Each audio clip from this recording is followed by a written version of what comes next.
Hi there, Sanbonani Molweni. Welcome to Fix Channel. For you here, please subscribe before the end of the video. If returning, thank you for love and support. I appreciate you. Kune message ende ebalekile phuma ku Mseleku, the polygamist lo wakuthando Nes'thembu ubekhuluma ngamakhosikazi akhe, but kunale ndawo le ethi Mzansi, thank you for allowing us to be part of your lives. Le usuke seyivala ngasekugcineni. Ngiyeza nje nokuthi ubethini ngamakhosikazi ngoba nakho sizokubala. Basi-ke nginenzela i-updates and ngithanda la ngoba le ethi Mzansi, thank you iphendula laba bathi ninomona nikhuluma indaba zabantu ziyanixaka ezenu kwashe kwacima kanjani. Ngicela ukukufundela ke la esekuthiwa khona Mzansi. Mase kuthiwa Mzansi akusakhulunywa ngokuthi macele, mayeni, makhumalo, mangwabe.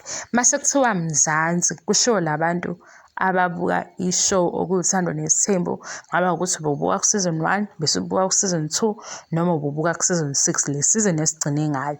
Awuthi ngisho ukuthi uthini Mseleku sizoyifunda nge-English mase siphinde sichaza ngesiZulu mase nje ngiyawabeka lamagama engifisa ukwabeka because hayibo kwabanye abantu nje ngumuntu omubi, ngumuntu onomona, ngumuntu nje ongakhulumi kahle, angazi ukuthi bangazelaphi ke kodwa. So Mzansi, thank you for allowing us to be part of your lives. Allow us to keep on entertaining you and obviously dress you with Mayeni fashion lifestyle, fashion collection, fashion lifestyle, konke lokho. Kuthi Mzansi, thank you yokuzivumela ukuthi sibe yingxenye yezimpilo zenu. Yazi ukuthi kwenzakalani? Kunama-TV shows ukuthi mase siwathanda sigcine sesijwayele ukuthi nje kuleli khaya sibuka le TV show ngo-8 or ngo-7.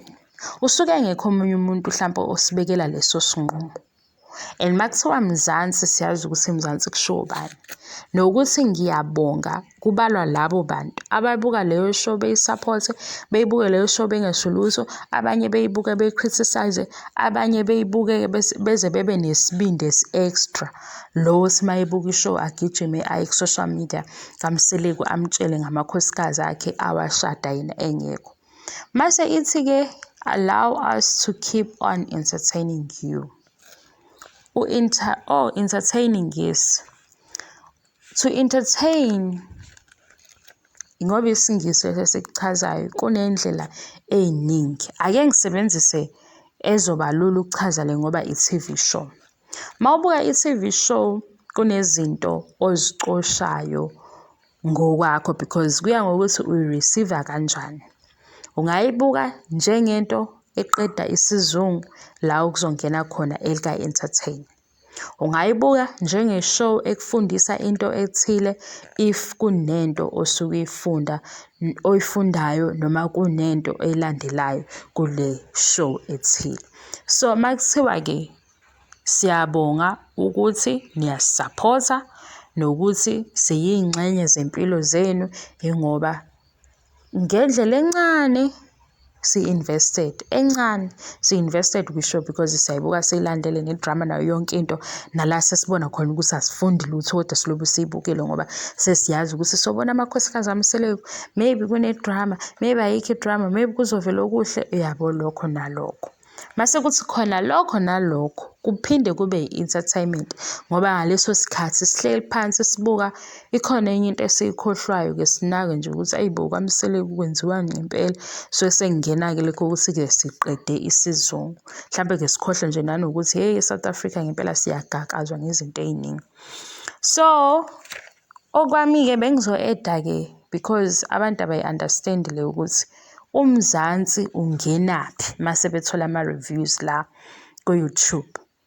Mase bethola ama-reviews noma yiphi social media platform umuntu etshela ukuthi because ubeke omunye unkosikazi ngalolu hlobo or analyze behavior yakhe ngalolu hlobo wena unomona.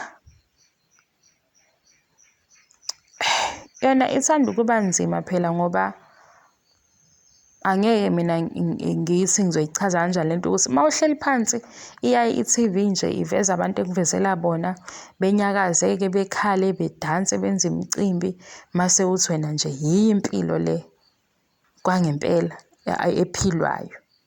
Ukuthathe nje ngokuthi konke okubonile kuyiqiniso noma kunehaba uthi wena konke kuyiqiniso. noma uyayuthi lokho okubonayo nabanye fanele bekubone ngendlela efana neyakho. Lapho-ke wenza iphutha-ke. Uphila kowakho kumhlaba wedwa, kodwa-ke uma uphila kulowo wakho umhlaba kufanele uku-understand ukuthi mina ngibona kanje. Yingakho uzofica ku-YouTube channel noma kungasiyona le kuphela nenye benombono ohlukile nalento oyibonile. Ngoba sizoyibuka into eyodwa ngesikhathi esisodwa, siyibuke iqala ize iyoqedwa, kodwa mase sibeka imibono angeke kuze kufane, akaze kuze kufane. Sizovumelana ngelinye ilanga siphikisane. Mase kuthiwa-ke Mzansi, thank you for allowing us to be part of your lives. Yila singena khona. Sisuke sesingene kulowo mnyango ukuthi siseqa kuMzansi Magic yadlala-ke into edlalwa kumabonakude neshuthelwe umabonakude, ngoba le yenza ukuthi ikhulumeke iyi-TV show, akusiyo indaba zabantu. Uma kuyindaba zabantu beziyogcina kubona bekhale bodwa, singazi nokuthi awu kanti babuye bekhale, bengazivezela ukukhazikhazi kanti kuye kukhale, bekuyophela kanjalo. Manje ngoba kune-TV show eyibhizinisi labo, kodwa le TV show eyenzela ukuthi i-entertain thina, ilapho esingena khona. Yebo-ke, bengithi ngifuna ukuchaza le ndaba, ngithathe amazwi avela laphaya kwi-message kaMseleku ebonga uMzansi osofaka mina nawe, ngoba le yenza ukuthi nawe ugcine usuyithola ku-YouTube ingoba uMzansi nawe obuka i-TV show efanayo. Ngibonge-ke isikhathi, ngiyathanda ukuchaza into, ngichaze ngande ukuze uzwe, ngoba ngiyazi ukuthi ababaningi abantu othi into isho uyizwe ukuthi hawu yazi yalula, ivele nabo beyibona ukuthi ilula, abanye beyidonse kude. Nami-ke mhlampe uma ngiyidonsa kude kuhambe umuntu ezwe kuloku kulanda kwami nokukhuluma kwami kakhulu ngento engisuke ngiyichaza, ngoba kusiyena omunye engizothi u-A athi u-A lo ngempela, omunye uzosuke ethi hayi nguboni lo A, into efana naleyo. Thank you so much for your love and support. I love you and appreciate you. Bye bye.